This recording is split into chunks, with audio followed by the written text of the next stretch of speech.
Hello, my name is Tony Berard, and uh, I've invented a lot of board games. This discussion, this current discussion, is going to be on the game Fighting Chess. Uh, I have a version now on thegamecrafter.com, uh, the, and then game, and then crafter, crafter.com. If you put a search in for Fighting Checkers, you should be able to find my game. All right, I'm going to make it available today. Um, I've received a game. Here it is.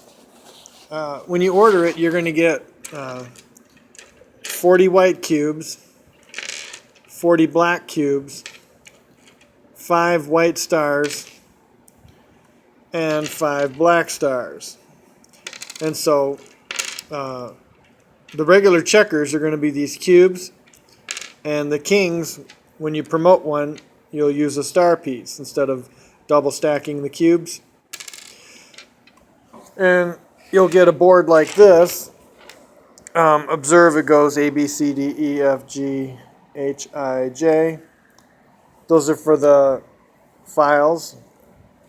These are files. And these are ranks.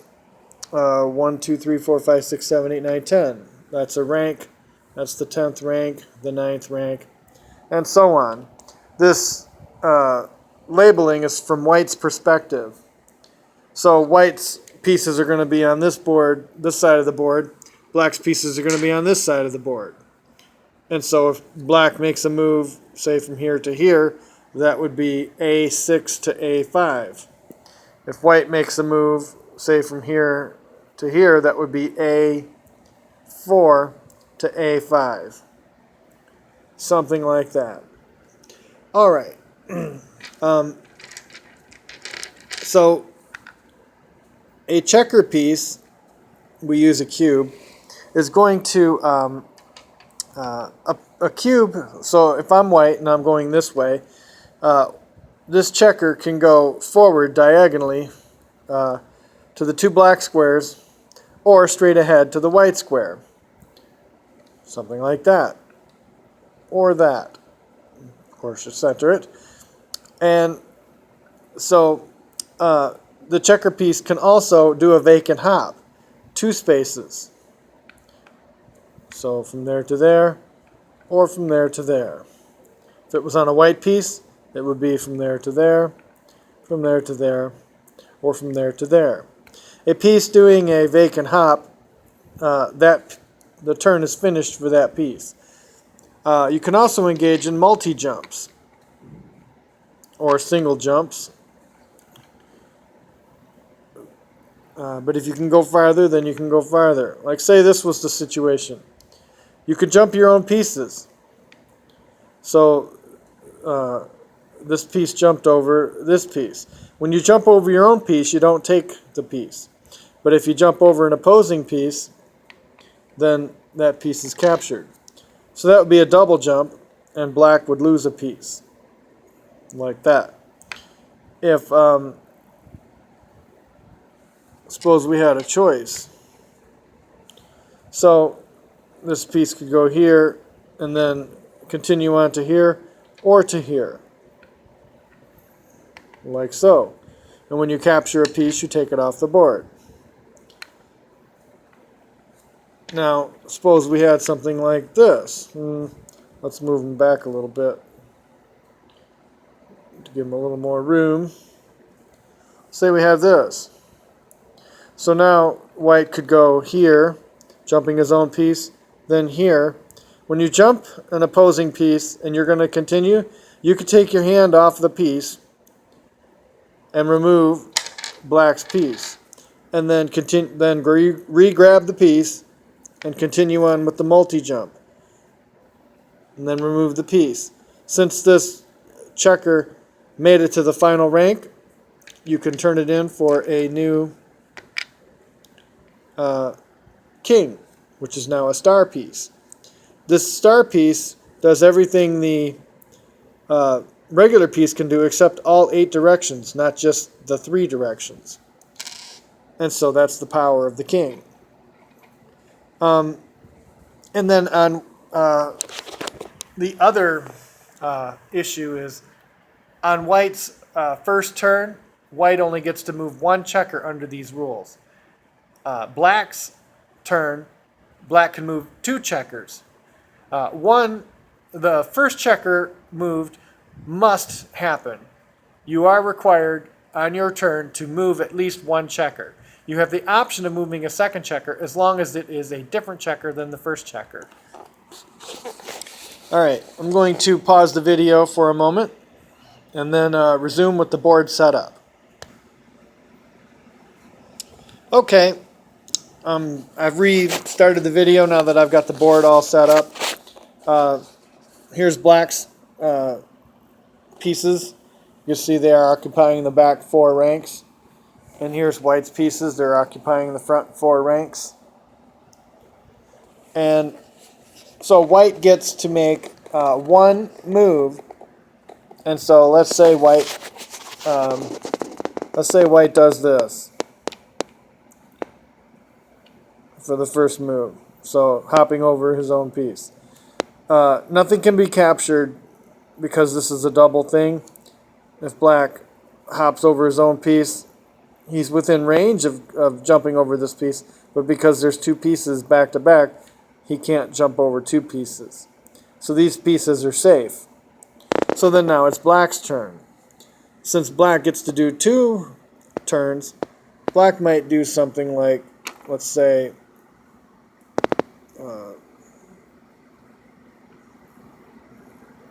that and that. So 2 hop over his own pieces, that and that. And so those pieces are safe because they can't be attacked diagonally.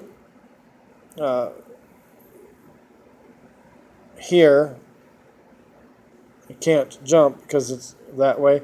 And it can't jump this way. Can't jump from it forward in the vertical direction. So black is safe. And so if both sides make safe moves, then okay, so there's 2 objectives in fighting chess. One is total annihilation, just like in checkers, or to force the opponent to not have any moves. So there's quite a bit of space here to fill in, and so if both players are able to keep their things not able to be jumped for all the turns until there's a total lockdown, then these back areas, like this empty space here, can be filled in with a later turn and then a later turn. Now there's no more turns possible here. So that could take 2 turns. So the more vacancies you pull out back here, the more turns you'll have. And so black now has 2 vacancies here. White only has 1 vacancy. But of course white's only taken 1 turn. So, you know, those are some things to look at as to who's going to seize up first. Because remember, you have to make 1 move. And so that's the arrow of time in the game. So every move, every turn, there will be some progress in the game. Also, this game, in international droughts, let me use the top of the box here. In international droughts, they'll use either the white squares or the black squares, I don't remember which, and you'll put a piece here, here, here, and here, and here for 5 pieces on the back row, and then 5 pieces on the black squares in the next row, 5 on the next row, and 5 on the next row. For the back 4 ranks having just the black pieces filled, or the white pieces, I'm not sure which one they use.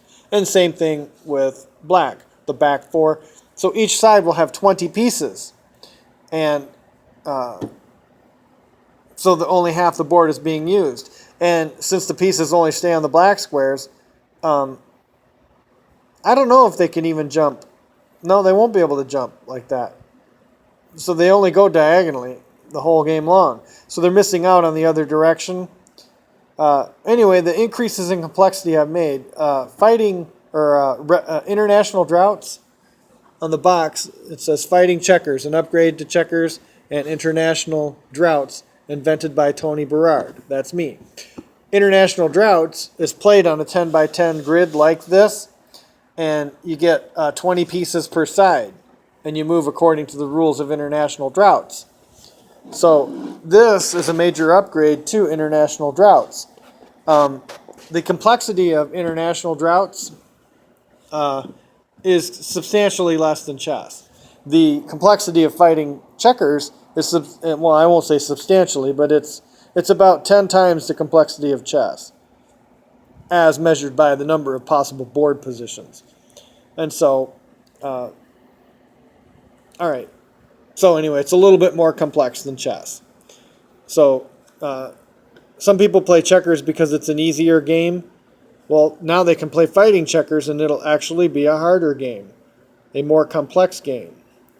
All right, so that happens. Then let's say white does this. I'll move a couple of turns, and then we'll call this a video. I have to keep it under 15 minutes, or I won't be able to put it on my Tines and Barbs channel, because I no longer have a telephone, and it wants to verify through a telephone to send me a text. Well, I don't have a phone anymore.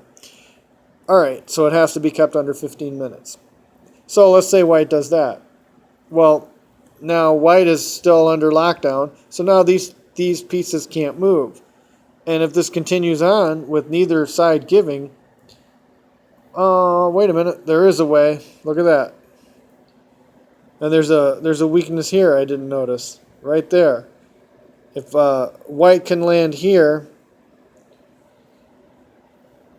yeah, so now there's a threat to jump here and there, and then white can capture black. Similarly, black can jump here and capture white. So there is, these single things can be attacked along the diagonals.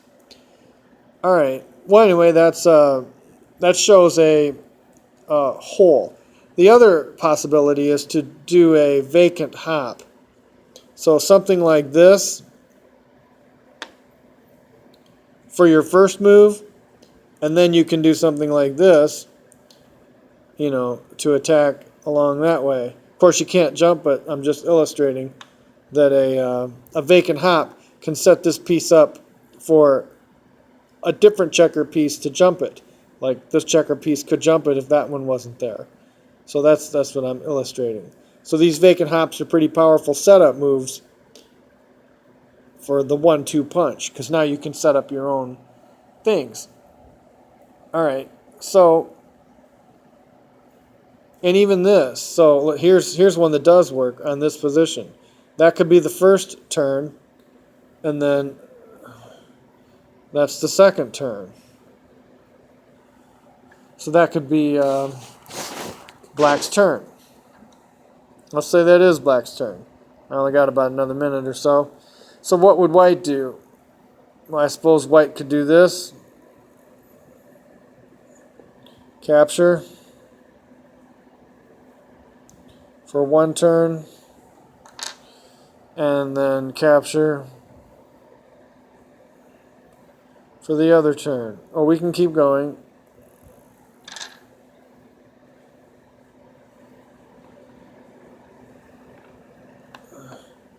So that was a multi-jump.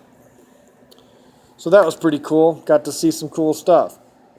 And so now white is ahead, because white has 3 captured of black, and black has only captured 1. Of course, black can recapture some of these. So, the battle is on. Can black do well enough to recapture everything? Probably so. But anyway, we'll just leave it there. I'm at 14 and a half minutes. So here's where the battle stands. So remember, it's thegamecrafter.com, the game, and then crafter, CRAFTER.com. And do a search for Fighting Checkers. Thank you, and Tony signing off.